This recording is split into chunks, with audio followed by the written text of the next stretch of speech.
Hey, what's up, everybody? I'm here to give you guys my review for Lucha Underground Season 1, Episode 37, and this episode is called PenUltima Lucha, which I guess is like the preview episode in a way for Ultima Lucha, I guess is what that's supposed to mean. But this episode was taped on April 18th, 2015, and it aired on July 22nd, 2015, and we had Matt Stryker and Vampiro on commentary for this show, and this episode started off with a um, backstage segment with Dario Cueto, and he's Big Rick, and he talks about how him and Big Rick really haven't seen eye to eye lately because when he brought Big Rick in, he signed him into a big money contract, and then lately they really haven't seen eye to eye of where they wanted to go in their career path. He talks about how Big Rick's been taking money from Delaval Davawi, but he asked Big Rick if he wants to make money or if he wants power, and he shows him one of the Aztec medallions, which he will reveal. And then he says he'll reveal what the meaning of this medallion is later on in the episode. And Big Rick says, "Why have one when I can have them both?" So he takes the seventh medallion, and he also wants Dario Cueto to give him some money. So he does both, and that was pretty much the segment. I liked the segment; it was good, and I kind of thought it gave us something to be excited about. And then we had the first match on the show. It was Johnny Mundo versus Tiano Jr. This I thought actually was a pretty good match to kick off the show. I actually didn't expect this match to be as good as it was because I thought the wrestlers were going to be held back a little bit because we had Ultima Lucha coming up in the next episode. I thought they would have not really done much, but they did a lot in this match. Um, Tiano Jr. hit a really cool set-out powerbomb. He had a really cool drop kick on the outside. Johnny Mundo hit imp, um, a implement an implement I forget the an implemented neck breaker right off the apron on the outside. He had a really cool running drop kick. He had a really cool running knee. He had a springboard spin kick, and then Tiano Jr. started to make his comeback. He had a leg lariat on Johnny Mundo, and right when Tiano Jr. was about to win the match, the crew run out and attack Tiano Jr. from behind. They beat the crap out of him. But I did kind of like how they kind of referenced that the crew with Johnny Mundo used to have beef from when they first started Lucha Underground, but they still kind of worked together because Tiano Jr. was a common enemy. And then Alberto El Patron runs out and he goes to go after Johnny Mundo, but Johnny Mundo escapes and he ends up beating the crap out of the crew. And him and Tiano Jr. had a face off and kind of referenced that like they still don't like each other, but they're willing to kind of fight to take out a not common enemy. So I like this segment. I thought this clicked on so many boxes. The match gets 3.25 stars. Um, and I kind of liked how they, even though people were working together, they didn't forget about the past. Like they brought up that Alberto El Patron and Tiano Jr. had a history with each other. They brought up how Johnny Mundo and the crew had a history with each other, but they were still kind of working together to take out a common enemy. So I like this. And then we had a backstage segment with Hernandez and Dario Cueto. And Dario Cueto talks about how he really doesn't like museums, and he likes the fact that he's because I think the thing is he doesn't like how museums like to celebrate the past that really isn't important. But I think he used this to saying, but I might be a little hypocritical, but I'm gonna make Ultima Lucha a 2-week event, which I kind of already knew that wasn't the case because on Netflix, um, it has it as a 2-part special. I just wasn't sure though if this was one of those things Netflix did because I know sometimes when they put something on Netflix, they'll put it in 2 parts instead of in all 1 part when it actually aired on television. Um, but so I just wasn't sure if that was something Netflix did, but I guess in real life it really was a 2-part event. Um, and he appreciates that Hernandez has been absolutely destroying Drago, and he's gonna make. He wants to make Hernandez destroy. He wants to make Hernandez and Drago's match a little bit more interesting. So he doesn't have it be a bull rope match. He announces that it's gonna be, and I have to find it.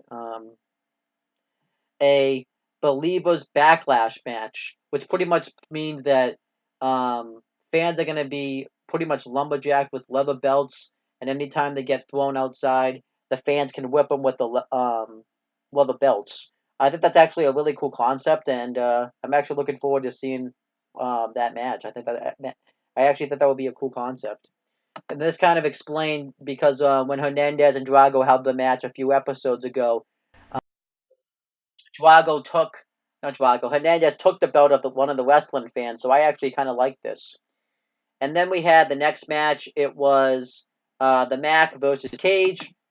This was a pretty decent match. Really wasn't very long. The Cage hits a Totoro backbreaker on the Mac, and they have like a nice back and forth match, but the Mac ends up beating Cage with a roll up. And I was kind of surprised that the match ended so quickly, but I didn't really hate it or anything. And this leads to Cage attacking the Mac from behind, and they get into a brawl. Um, the Mac ends up throwing Cage into the guardrail and beating the crap out of him, and Cage ends up doing the same thing. And security and everybody was trying to split him apart, but they were just unable to do so. So Dario Cueto comes out of his office, and yeah, he announces to the fans that Ultima Lucha is going to be a 2-part special. I think the reason he announced it again is because I think when you actually go to a Lucha Underground event live, you don't really see any of the backstage segment because it's done more for the people that watch it on TV. So they probably have to announce it to the people watching in the audience. Because I notice sometimes like Matt Striker and Vampiro won't really reference anything that happens backstage, because I think it's supposed to be like it's a TV show, so some of the stuff you don't really know about. So I kind of like that.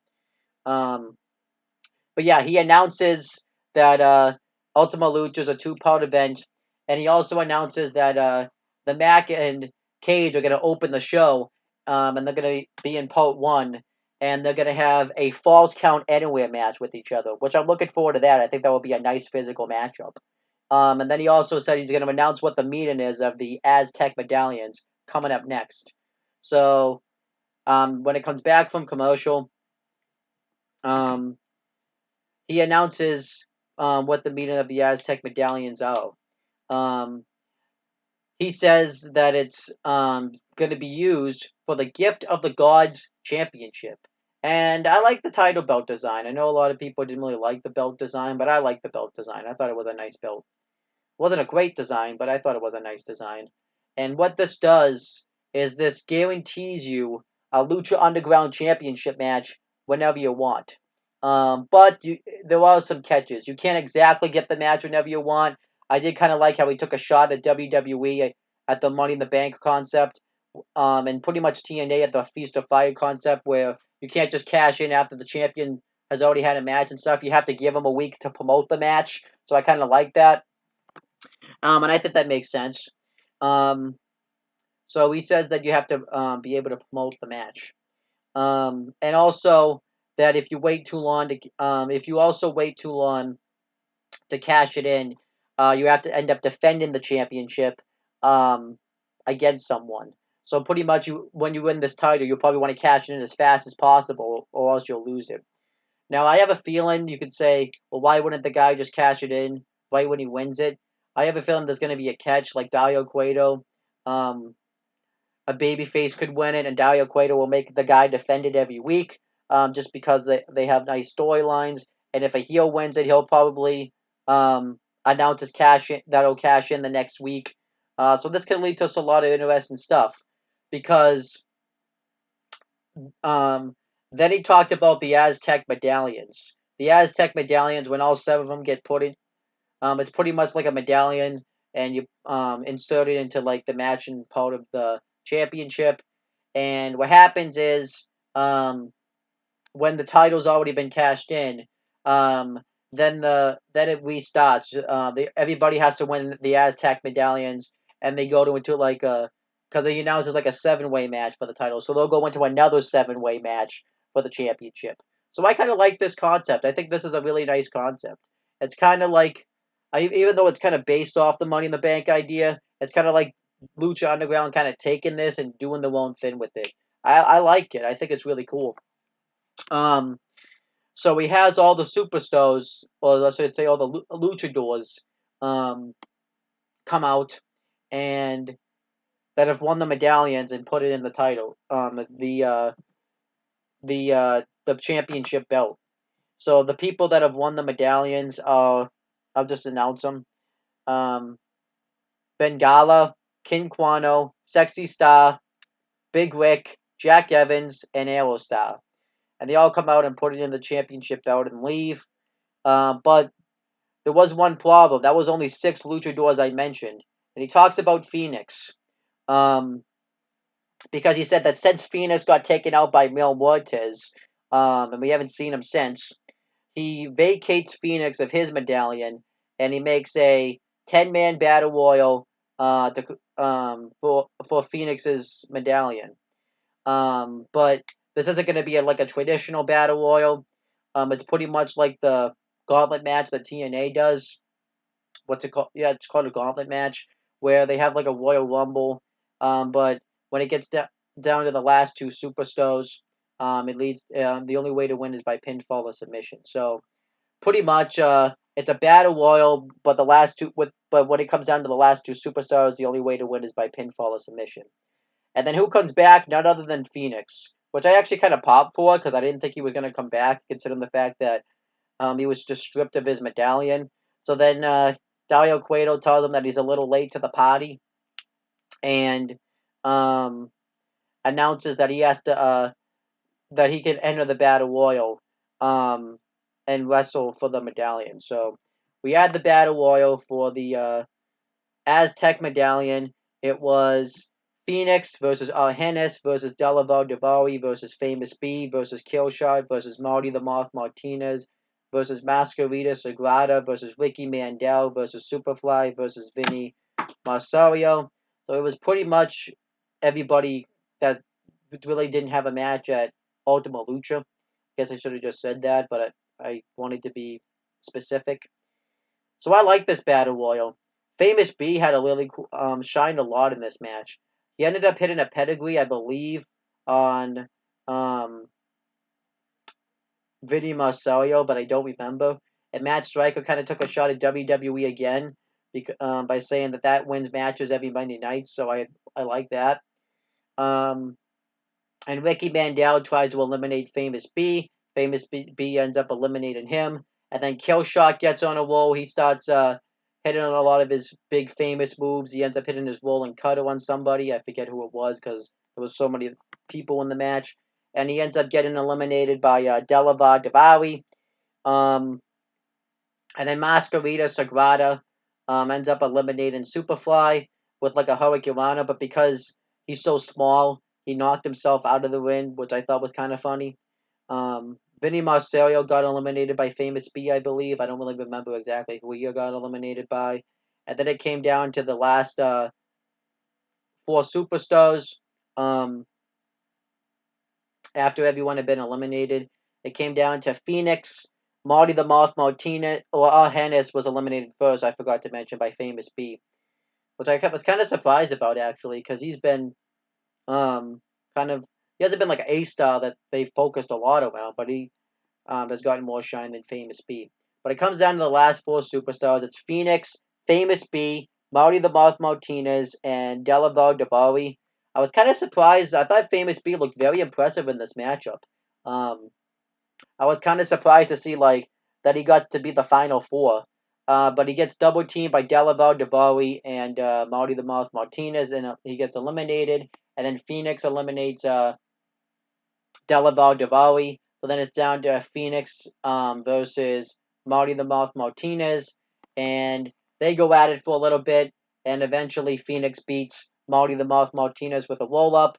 And he ends up winning the Battle Royal. So Phoenix now has his Aztec Medallion.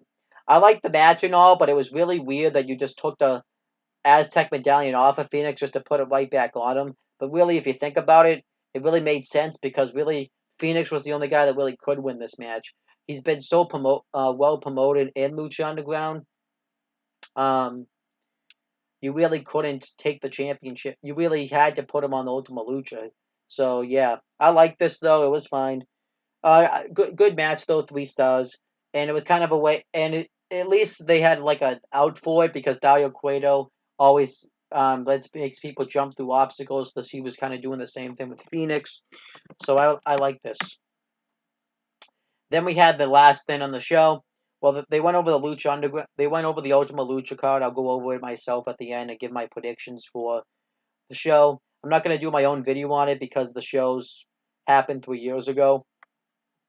But we had like the main segment of the show. Prince Puma was going to finally come out and speak, because we hadn't heard him speak since Lucha Underground started. He's been a very silent character, and I was kind of, and I know I've heard him speak before because he's in WWE and stuff, but I was kind of worried because that's what's the best part about Prince Puma, is that he doesn't speak. I don't know if I've been saying Phoenix, but I meant to say Prince Puma. But I like the way they got out of it. Prince Puma comes out, and before he can even say anything, he gets interrupted by Mil Muertes and Katrina, and he drops the championship.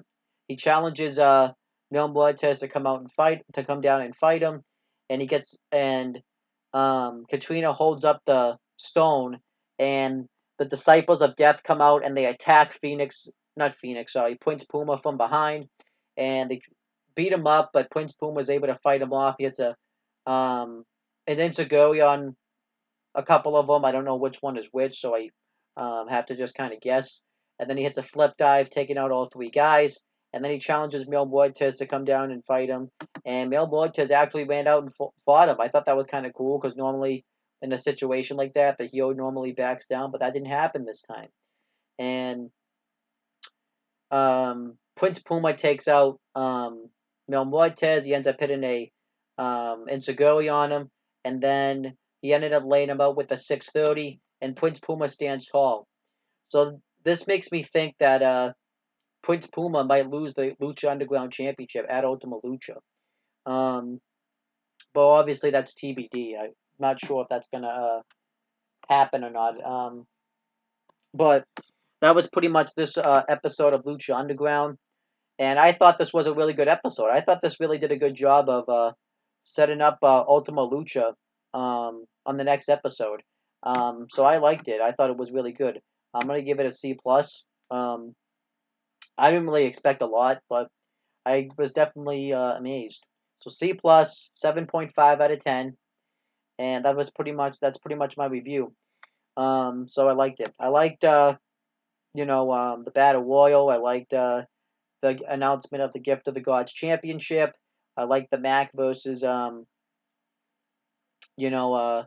Cage, and I even liked Johnny Mundo versus Tiano Jr. I thought it was a really strong show.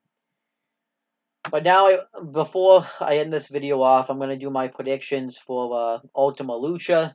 I don't think this is the order with a match code, because I know this is going to be taking place on the span of 2 episodes. So I'm just going to go through it. So now because now it's pretty exciting. I'm coming forth on the end of Season 1 of Lucha Underground, and I'm really excited, actually. So let me just go over the card. I'll say my predictions for it real quick. I'm not really going to go through too much detail of like the matches, because I've been reviewing Lucha Underground for the past few weeks. You can just click on the playlist, and I've probably gone through it. So we have the Falls Count Anywhere match, the Mac versus Cage. Now, it's really tough to say who could win this match, because that's what I do like about this show. It's very unpredictable, though. If I had to pick a winner, I'm going to say Cage. The Max beat him twice. I think Cage would get a nice decisive victory on him, because I don't think Cage has had a big win in a while. And Cage, I think they want to push a little bit more than the Mac. Then we have another match. It's Johnny Mundo versus Alberto El Patron. This one, it's really tough to say. I know Alberto El Patron isn't going to be in Season 2, because I think he was back in WWE by the time Season 2 aired. So that one's really tough to say. I don't know why they didn't put the AAA Mega Championship on the line. I thought that would have made sense. But I'm going to say Johnny Mundo is probably going to win this match. Johnny Mundo is kind of like the guy they want to build Lucha Underground around, and be like one of the top guys in there. So I would have probably so I'll just pick him. And then we have this Gift of the Gods Championship match. Bengala versus King Quano versus Sexy Star versus Big Rick versus Jack Evans versus Phoenix versus Aerostar.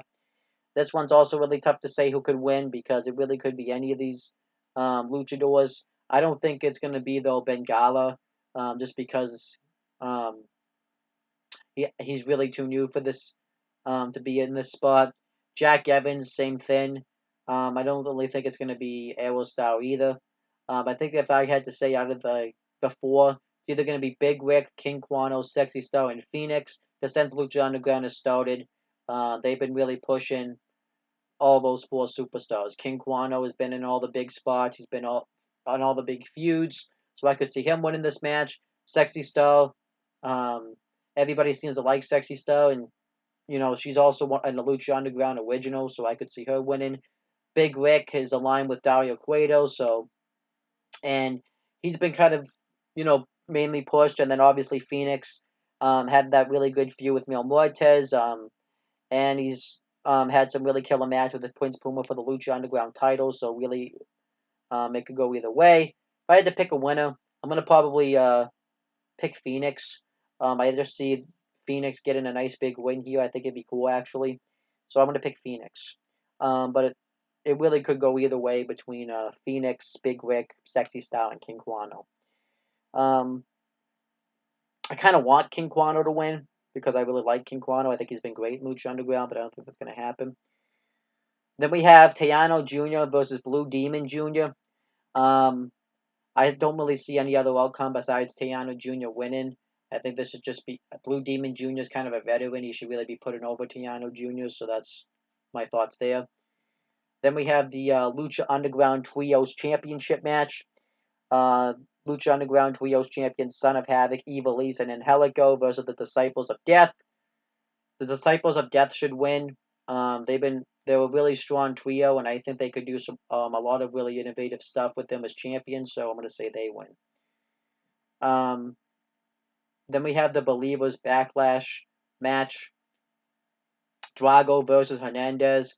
This is kind of the same thing with the Johnny Mundo Alberto El Patron match, where Hernandez I don't think is around after season 1. I talked about it when he had his Lucha Underground Championship match with Prince Puma because of the whole TNA situation. So yeah, I don't really want Hernandez to win anyway, so I'm gonna pick Drago. And then we have Vampiro versus Pentagon Jr. Vampiro's a veteran, same thing as Blue Demon Jr. match. He should really be putting over the younger talent, so Pentagon Jr. should win this match. And I'm surprised they didn't add a stipulation to this match. They should have done some sort of extreme stipulation. Because I know Cage and the Mac have one, but I'm surprised and Drago and Hernandez have one, but I'm surprised with the characters involved and stuff that Vampiro and Pentagon Jr.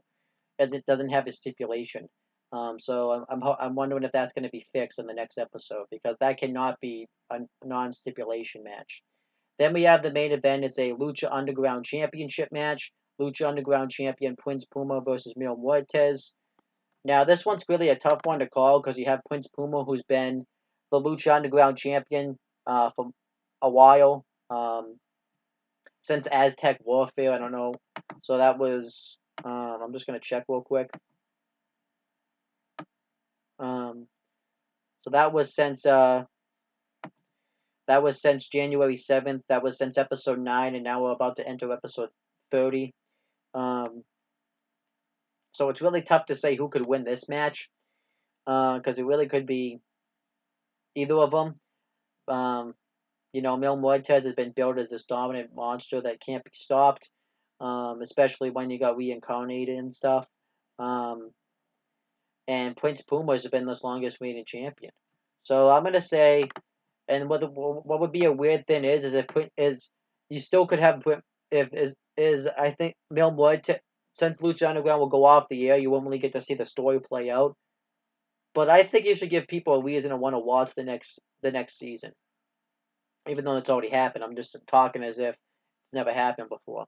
So if I had to pick, I'm gonna say Mil Muertes win. I think you really should put him over. I think it's time for him to win the title. And then you start off the next season with Prince Puma chasing Mil Muertes for the Lucha Underground Championship. So those are my predictions for Ultima Lucha. I'll repeat them one last time because I thought I was going to say it quickly. I say Cage wins the Falls Count Anywhere match. Johnny Mundo beats Alberto El Patron. Phoenix wins the Gift of the Gods Championship. Tiano Jr. beats Blue Demon Jr. The Disciples of Death win the Lucha Underground Trios Championships. Drago beats Hernandez. Pentagon Jr. beats Vampiro. And Mil Muertes wins the Lucha Underground Championship. Now, actually, I did talk about, even though that I think there's going to be some leeway towards the rules on this show. So maybe that's why Vampiro and Pentagon Jr. isn't going to have a stipulation, because there's going to be leeway of the rules on this show anyways, because I know that's kind of what's happening in the build-up of Ultima Lucha, so that'd be interesting. But that's my review of, but that was my predictions, so I hope you guys enjoyed that. I'm not going to, so yeah, that's pretty much my video. Thank you guys for watching this video. Please make sure you guys like, comment, and share this video so people will watch it. Make sure you guys subscribe to this channel for more content and click on the bell so that way every time you upload a video, you guys will get the notifications for it. Make sure you guys do the same thing for my CM brothers I know on the Talkinator channels. Now let's watch Ultima Lucha.